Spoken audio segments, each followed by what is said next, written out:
Morning guys, it's Dan Latto speaking.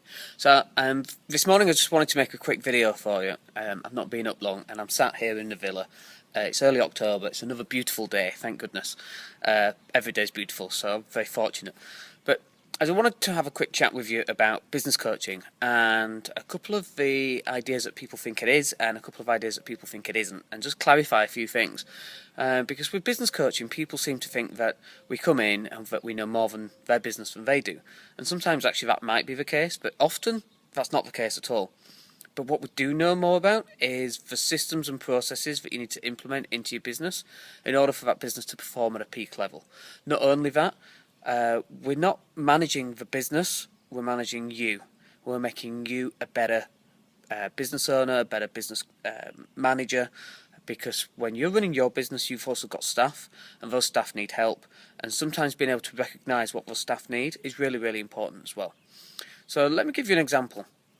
There was a story, you may have heard it before, about he was a woodcutter. He cut down trees for a living, and he was getting on a bit. He was a little bit old, and he was certainly past his prime, physically anyway. And then another young buck came into the village. So this story is based in China.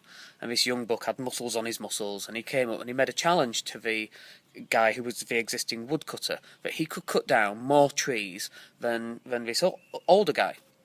And this older guy accepted the challenge, so off they went, and they had two sets of forests to cut down. And so they started at 6 AM and they went through the day cutting down all these trees, and at the end would count down how many trees each one had actually cut down, and that would be the competition. And every so often the young buck, who had muscles on his muscles, he'd look round and he'd see the old guy, and he'd see the old guy, and the old guy would be... And he sees his body going up and down, and he could see that he was breathing heavy, and he chuckled to himself because he was like, he's tired. I'm going to win this. I'm easily going to win this.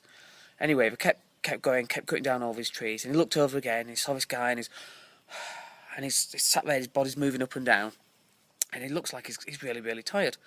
So they get to the end of the day, and then they count up all the trees, and when the young guy looks round and sees how many trees he's cut down, he can't believe it. This old guy's won. He's cut down twice as many trees as he has. He doesn't understand it at all. So he says to the old guy, how come you managed to cut down twice as many trees? He said, well, while you were busy cutting down all the trees, I was busy sharpening my axe. And that's what business coaching is.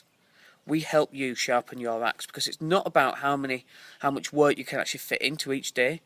It's about making sure that when you're actually doing the work, that your axe is sharpened and that you're performing that work to the best of your ability.